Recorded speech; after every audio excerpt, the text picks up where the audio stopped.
Good morning. This is something I've had to revert to because I've been trying to get 4 people investigated and prosecuted for the last 7 years. And it always keeps falling on deaf ears. Every time I tell my story, that's why the thing of it is, one of the 4, works for the government here in the county.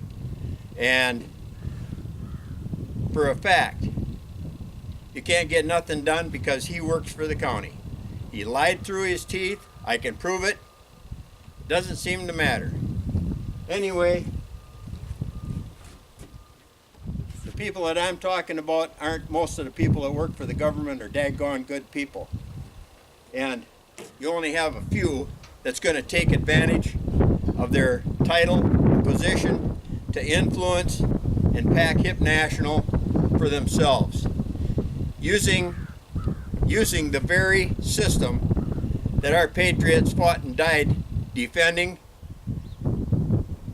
These rotten, no good, slime-sucking, un-American maggots are using that system to illegally enrich their life.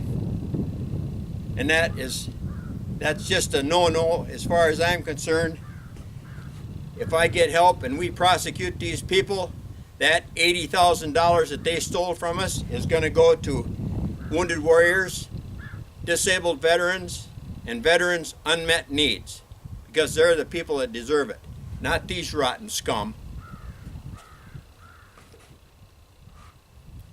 If you work for the government and you're doing your job and you refuse to do part of that job because of your beliefs, you believe in God, and so you refuse to do that, you will end up in jail forthwith.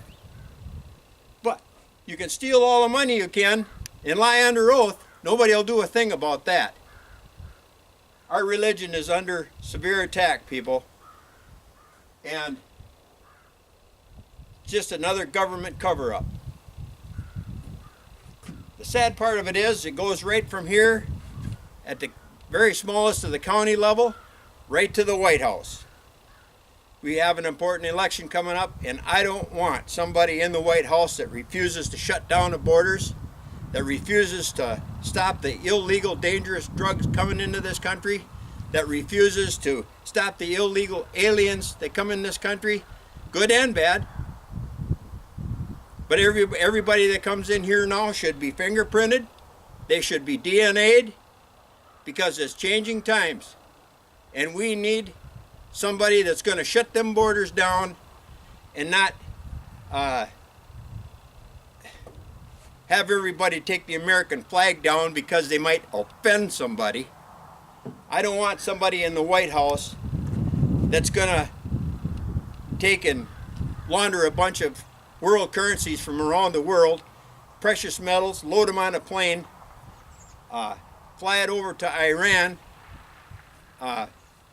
and all Iran has to do, box it up, send that currency to any place there's an ISIS cell. They're instantly financed, and no paper trace. It's all there, people. And the figures that come out was $400 million. The actual figure that they come out and said is closer to $1.7 billion. I don't want somebody in the White House that's going to give 10 million people amnesty right off the top, and they don't know where they're at, what they're doing, what they're up to. And the people that has worked and come into this country and done everything through proper channels, you talk about discrimination, you give 10 million people amnesty like that, that's discriminating against every one of those people that come in this country and done things that the way they were supposed to be done. And if you have somebody that comes in, ABC News had somebody come in and says, well, I'm not voting for Trump because he called me fat. Well, she's still here to talk about it. They never called anybody from Benghazi in here, or their relatives. But you won't have to worry about that, because if you don't shut the borders down, and we don't start tending to our own, Benghazi's going to come here 10,000 full. So you won't have to worry about it. And another thing too is, it amazes me that Paul Ryan, somebody from our own state, says, well, he's not going to support Trump. Here's a man that wants to be home with his kids on the weekend, and he's unwilling to push and work for somebody that's willing to shut the borders down and make America safe, or a heck of a lot safer than it is now. And he wants to be home with his kids. Well, if the terrorist situation gets here, he's going to need to be home with his kids. So, if you have any common sense, it only makes sense to vote Trump and Pence, because they are willing to shut down the borders, they are willing to protect Americans, and they are willing to make America safe and great again. Thank you.